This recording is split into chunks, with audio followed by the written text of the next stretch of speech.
Cerita dimulai di Miami, tempat para pembalap jalanan lagi kumpul buat balapan ilegal. Tapi ada satu peserta baru yang ditunggu banyak orang.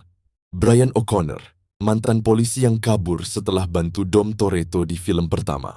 Begitu balapan dimulai, Brian langsung ngegas habis-habisan. Dia pakai Nissan Skyline R34 dan seperti biasa dia menang. Tapi tak lama kemudian polisi datang. Brian kabur, tapi akhirnya ketangkep juga. Di kantor polisi, Brian bertemu agen FBI dan agen Bea Cukai.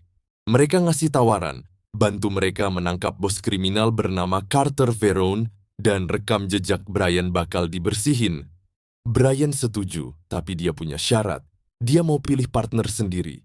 Akhirnya dia datang ke kampung halamannya dan menjemput Roman Pierce, teman masa kecilnya yang udah lama musuhan sama Brian, karena dulu Roman masuk penjara dan merasa Brian nggak bantu dia.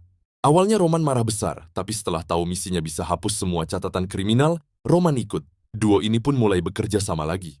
Mereka masuk ke dalam operasi Verone lewat agen cantik bernama Monica Fuentes, yang ternyata udah 11 bulan menyamar sebagai pacarnya Verone. Verone punya misi.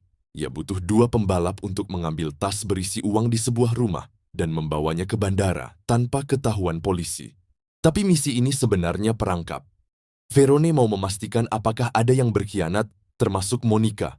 Monica akhirnya ngasih tahu Brian bahwa Verone rencananya bukan ke bandara. Dia mau kabur lewat kapal pribadi dan Brian and Roman bakal dibunuh setelah nganter uangnya. Pada hari misi, Brian dan Roman mulai jalan, tapi polisi sudah siap mengejar. Terjadilah kejar-kejaran besar.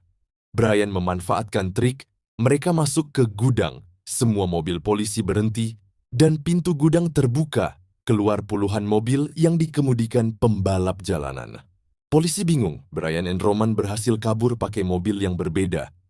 Mereka menuju lokasi Verone, di mana mereka akhirnya ngejar kapal mewah itu. Di momen klimaks, Brian dan Roman nabrak mobil mereka ke arah kapal, terbang sampai naik ke dek kapal. Verone berusaha kabur, tapi Roman memberikan serangan kejutan dan Brian menembak untuk menghentikan anak buahnya. Verone akhirnya berhasil ditangkap. Setelah semua selesai, FBI beneran membersihkan nama Brian dan Roman, tapi Roman sempat curang sedikit. Dia nyembunyiin sebagian uang Verone. Dia ketawa dan bilang ke Brian, "Hey, buat masa depan kita." Dan film berakhir dengan Brian and Roman bebas, status bersih, dan kembali jadi duo pembalap yang solid.